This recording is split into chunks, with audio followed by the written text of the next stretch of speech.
Welcome, welcome, Dr. Flojaune. How are you today? I'm doing well, Flechette. How are you? I am good. I'm a little, tired. I know you said you were tired as we came on. It's a Sunday morning. I'm so glad. It's a Sunday afternoon, and I'm so glad that you've decided to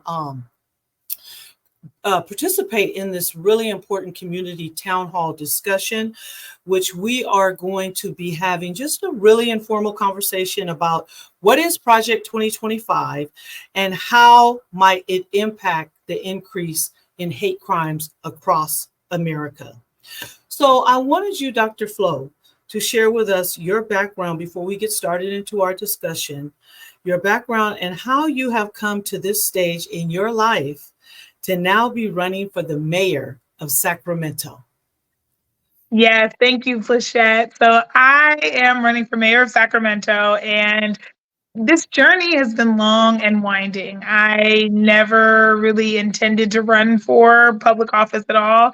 My background is in public health, and I really wanted to be a public health professional and work on public health research and policy and advocacy and really stay in that space. But the more that I was doing that work, the more that I came to appreciate that it is important to have really great researchers and really great practitioners and really great advocates, but you also have to have elected leaders who understand and value public health and are solution oriented. And so I found myself running up against a lot, some of the challenges of leadership, of having a vision for where we can go and the skills and ability to be able to bring people together. And so at some point, I was always raised with the idea that, we shouldn't be sitting around saying somebody should, because we're all somebody and we all should. So the more that I started feeling that way, the more that I just, really pushed myself to be able to consider what those roles meant. And so I signed up to be on some of our boards and commissions and committees for the city and to volunteer in my community and to really get involved, because I feel like this is a collective effort and we should all be involved in the way that we can, offering our insights and our energy. And at some point, the voices started coming saying, you really should consider running. You really should consider running. And I thought, no. But I at some point, I realized that it could be a good opportunity, because I think the thing that I have and I benefit from our community in having is the combination of, the frustration that Mhm. things should be better than they are, and also the Yes. hope that they can be, the belief and love in people and the connection that we can build on the strengths that we already have in our community. And so that's why I'm running for mayor. And that's, why that's sort of the process that brought me to this place. Was not some 5 year or 10 year plan. It was really kind of following along the vibes of the moment and allowing them to take me moment by moment to stepping into, my purpose and standing in solidarity with the people around me. Wow. And so, you've been such a great candidate for running for mayor because you're so much for the people. And I just love hearing you speak and about all the different things you plan to change in Sacramento, especially when it comes to the homeless. So again, so glad to have you here. This is a very important year, 2024. Not only are you running for mayor, but we also have the U.S. primary presidential elections. So Yeah. that brings me to my next question. Based on your expertise, Dr. Flo, can you interpret and or break down Project 2025 in layman terms?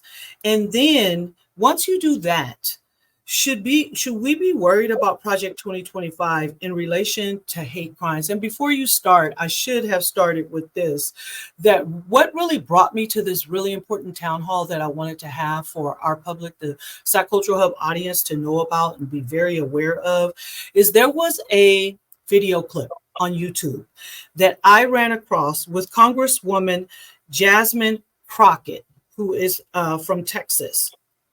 And this was about Project 2025. She did a brief interview, DEI, diversity, equity, and inclusion, and the presidential elections at the Essence Fest this year. And Mhm. what really caught my eye is how it really is going to impact African Americans. And I just feel like African Americans, myself included, can be sometimes asleep on these types of subjects and really don't think this stuff really matters for us or takes it seriously. So, with that said, back to the question, based on your expertise, I'm looking forward to you breaking down Project 2025 and should we be worried? Yeah.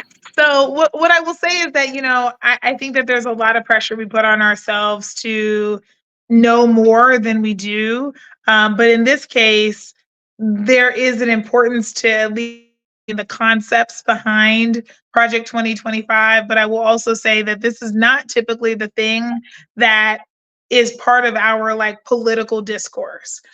So what Project 2025 is it is a plan, an almost 900-page plan that was put together by a group of conservative like think tanks. Think tanks are these groups that come together that have particular political positions, and they say, here is how we are going to get get people ultimately to and get organizations and governments to either vote in the way we want them to or to be able to pass the policies that we want. And so that's why they exist and how they work. And so they raise money and they have experts and people who work in academia and work for them to be able to do research and to be able to put together plans and what we sometimes will refer to as political platforms. So what are people standing on and saying they want to do?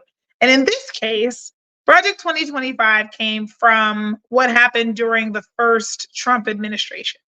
So if you think back to 2016, that election, back to 2016, a lot of people did not think that Donald Trump had a shot at being president, both during the primary, when I think a lot of people just didn't think it was possible. And so when he won, no one was prepared for him to become president, including his own team. And there are rumors that, Donald Trump Jr., his son, was calling the White House staff and saying how many, people are going to stick around from the Obama administration for the Trump administration. And there were kind of chuckles like, none of them, you have to bring your own people. So they were just woefully unprepared to actually win this election. And so I think despite the fact that conservatives had a lot of wins over those 4 years, especially when it comes to, some of the ways in which they were able to stack the Supreme Court, et cetera, they feel that because they were unprepared, they weren't able to be as successful as they could have been. And so they spent the next, 4 to 6 years doing just that, getting prepared. And so they wrote a 900-page document that outlines how they plan to change government toward the vision that they want to execute, that they want to see come into existence.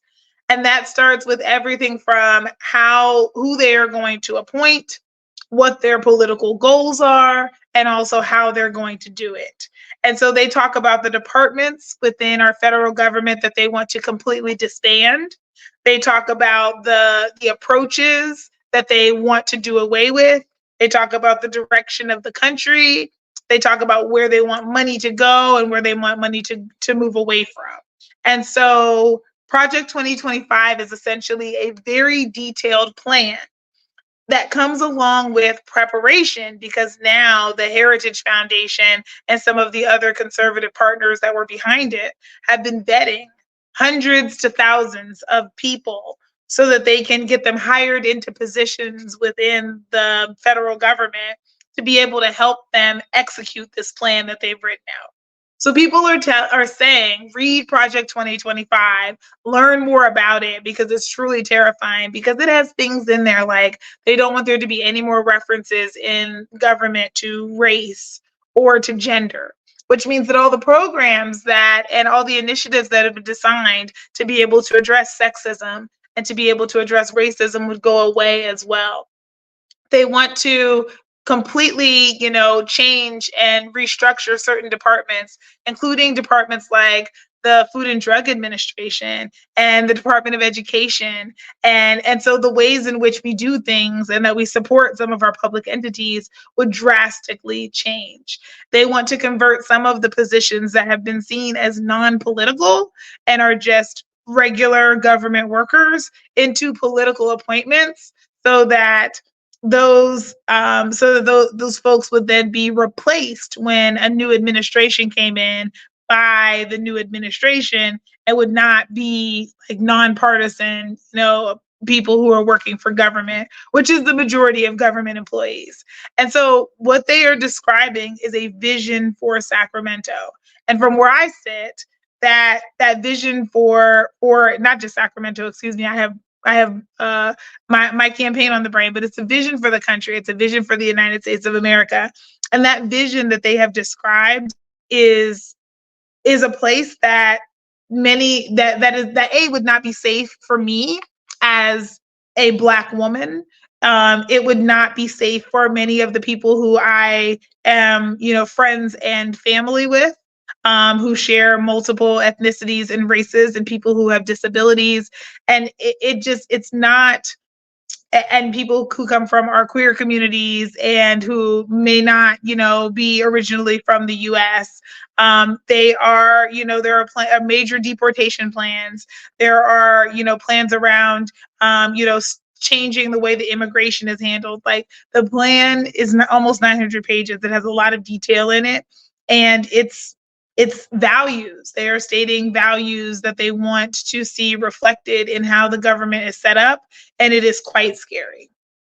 And so the way that this relates to, things like hate crimes is that it's taking away rights and protections that our government has put in place, and we have not perfectly articulated it all. Right, we still have issues of hate crimes, and we still have issues, related to institutional racism, but and lack of gender equity, and issues with folks that are queer and trans communities not being able to have their rights protected. But this would make things worse, and it would open up the harm caused to not just be actors within our communities who have individual issues, but would give them the bolstering and the lack of protection of the government that currently exists. And that moving in that direction is quite scary. And it would mean that some of, the things that could be prosecuted as hate crimes right now would not be, because we're no longer talking about gender, and we're no longer talking about, sexual, identity, and we're no longer talking about race as part of our federal government. So those protections won't exist anymore. Wow. Totally losing our protections with what is outlined in the 900-page document you just broke down for us of Project 2025. Well, I don't know if I could read 900 pages. Dr. Flo, you guys are the scan readers. You don't actually have to read all 900 pages to be able to understand what's happening there. Thankfully now, because of people like Taraji P. Henson, and because people are talking about Project 2025, there are lots of podcasts out now that are just summarizing it, that are explaining. What you need to know is that it are just a few key things. Number one, that this is a plan for how to change our federal government in very fundamental ways. Number two, that this plan exists no matter who becomes president in 2025.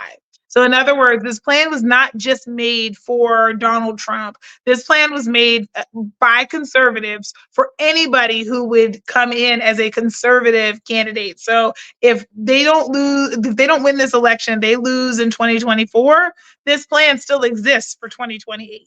This is the plan. And this is very similar to the overturning of Roe v. Wade, which literally took 50 years to happen. They are planning for the future and saying, this is what we're building toward. And so many of even their down ballot races. So when you're thinking about, your state and local elections, they are going to be building up a pipeline of people who are ready to execute this plan. So this plan is for the federal government, but they will be using this as their goal for what they're going to be doing across the country, in especially in places that have strong Republican or generally conservative leaning, populations. Wow.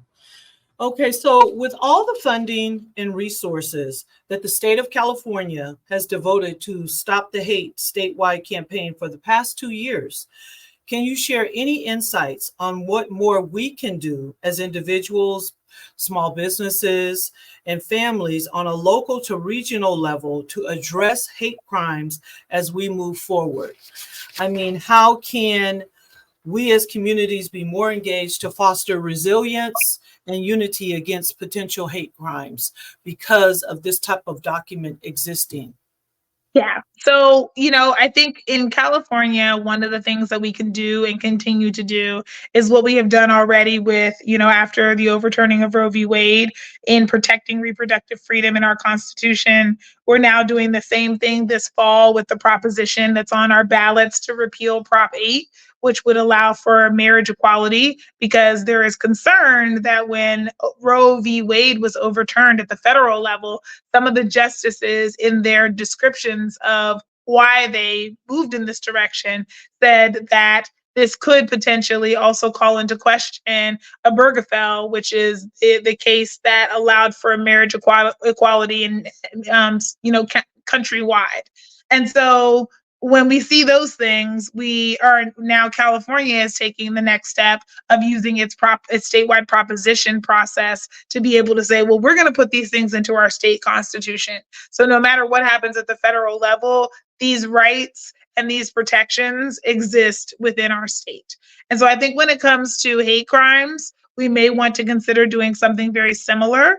And I think this is also something for us to reach out to our friends and family in other states and say the same thing, which is find ways. We use the phrase constantly that all politics is local. And so we need to be thinking at the state and local level to find ways to be able to protect our communities and renew our commitment to making sure that people can live free from harassment and discrimination and violence. And so that's something that we have to build towards as a local community as well, especially when we don't have as big a sway over the federal changes that may be taking place, because our votes are one of many that are going to be able to shape those races and what happens in the presidential election, as well as what happens in the Senate and congressional races.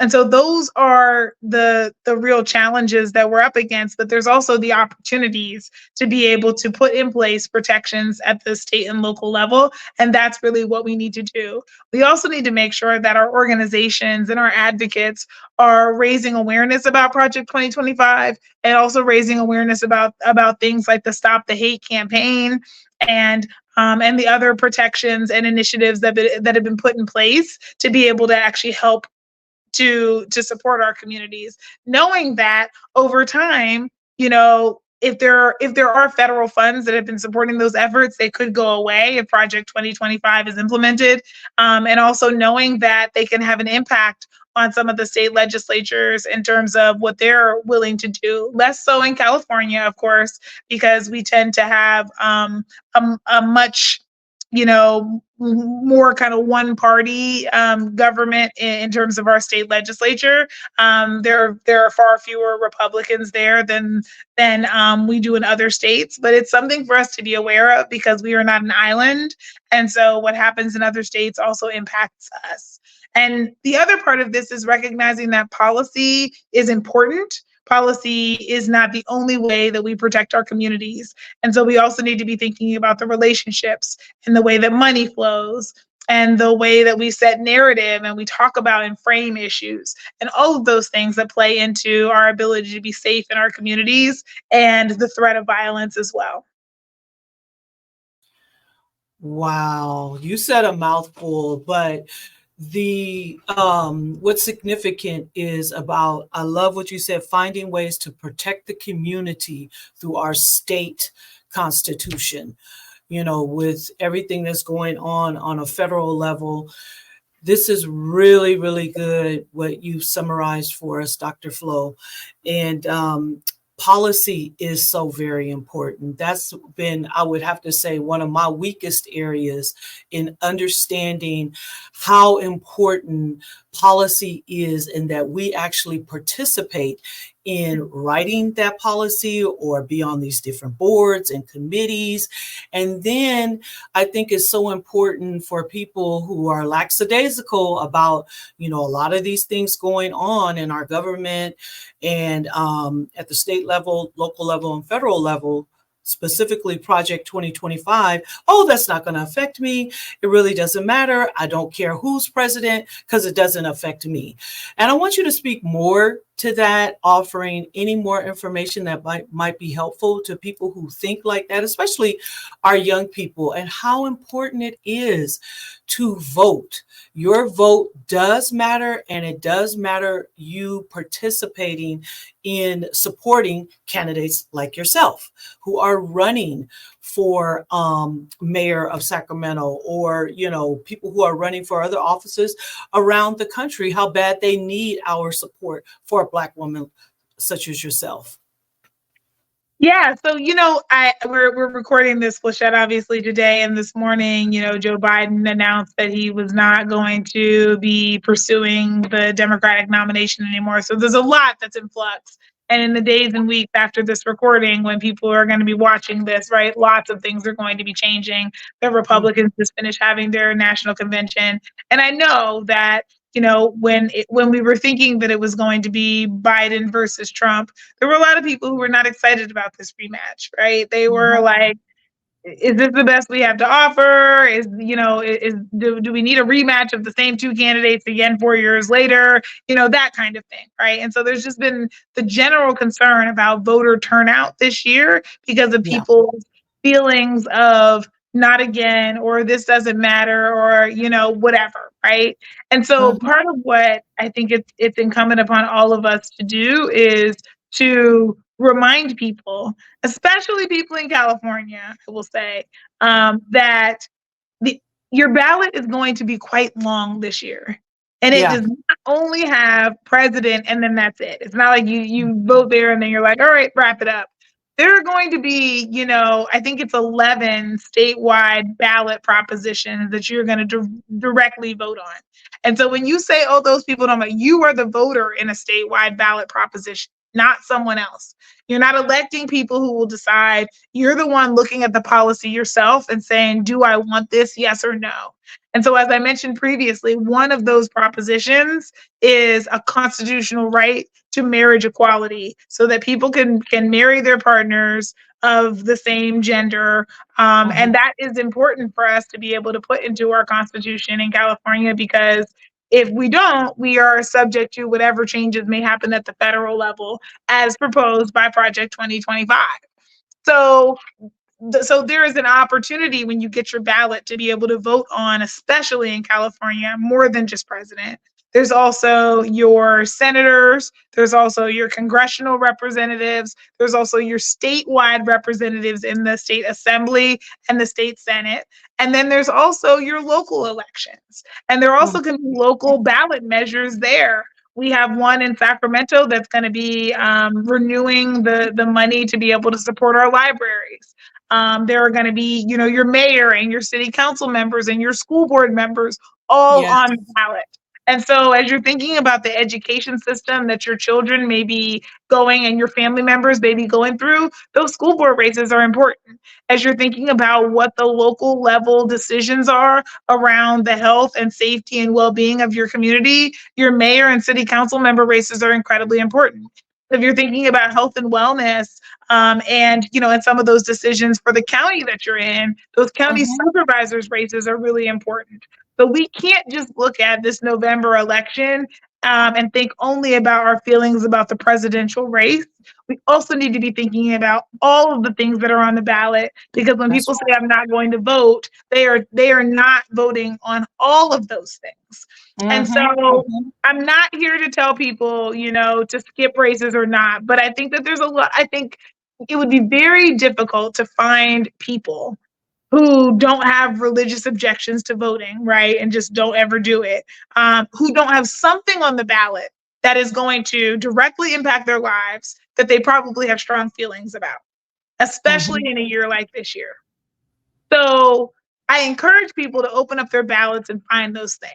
It is great if you're able to cast a vote in every single race on the ballot, but even if you are unwilling to do that, and I want to respect people's rights to use their vote how they want to, I think it Mm-hmm. is likely that you're going to find a lot of things on the ballot that you want to weigh in on and that you have opinions on and that may be directly impacting your life. And so that's the reason why we vote. We vote to be able to have a say in those decisions. In my instance, I think it's really important to have a say in those decisions, especially because I know that sometimes people will say things like, well, people fought really hard for us to have these rights, and that is true. But Mm-hmm.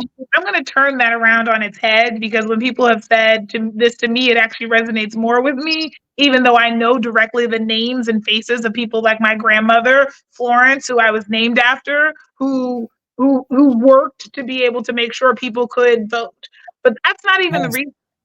To me, the more compelling reason is people fought hard for you not to be able to vote. So it must be important.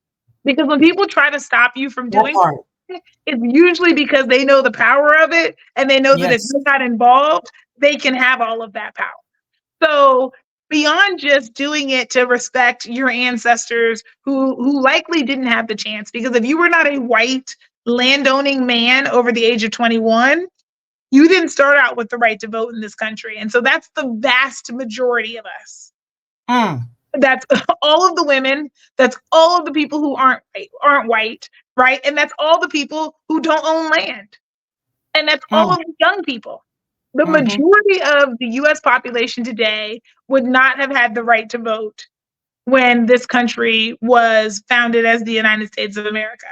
And so I think about how hard every time conversations about expanding those voting rights, lowering the age from 21 to 18, allowing women the right to vote, protecting the Mm-hmm. right to vote for people who were not just white, all of those came with fights.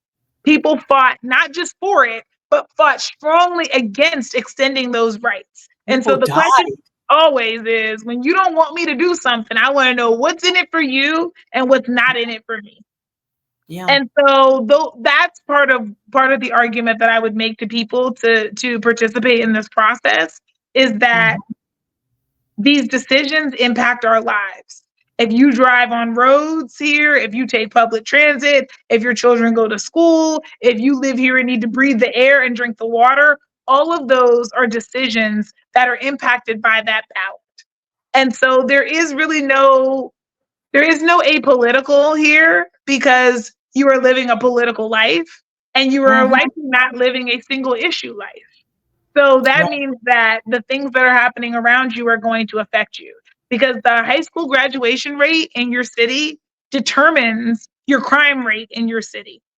The Mm. employment rate in your city determines the life expectancy in your city. Like, these things Wow. directly related.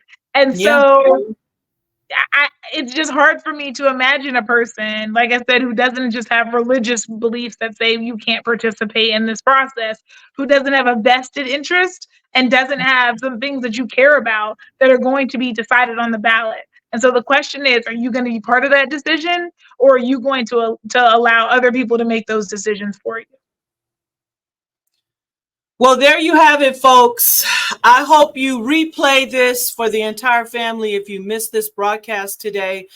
Dr. Flo broke it down for us for why it is so important for people that look like us, people who are our families, and not just African Americans, but all Yeah. nationalities. Yeah. Should be very, very aware, get educated, stay in the know on Project 2025.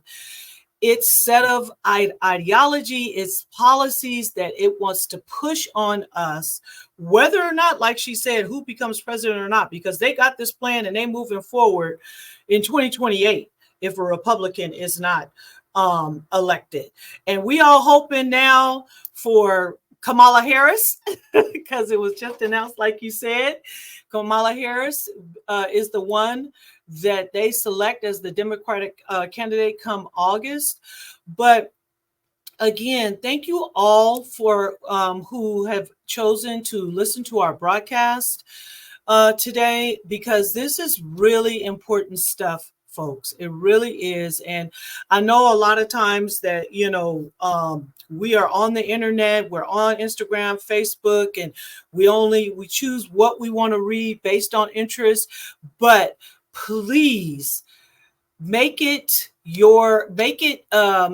important to go and just look at some videos. If you don't want to read Project 2025, I like what Dr. Flo had to say. A lot of our celebrities like Taraji P. Henson and other folks who are non-celebrities that are actually on YouTube. They're being interviewed about this very subject and how it's going to impact us and how we need to know about it, and how important it is to vote, how important it is to participate in policies that affect us and policies that can protect us and our families.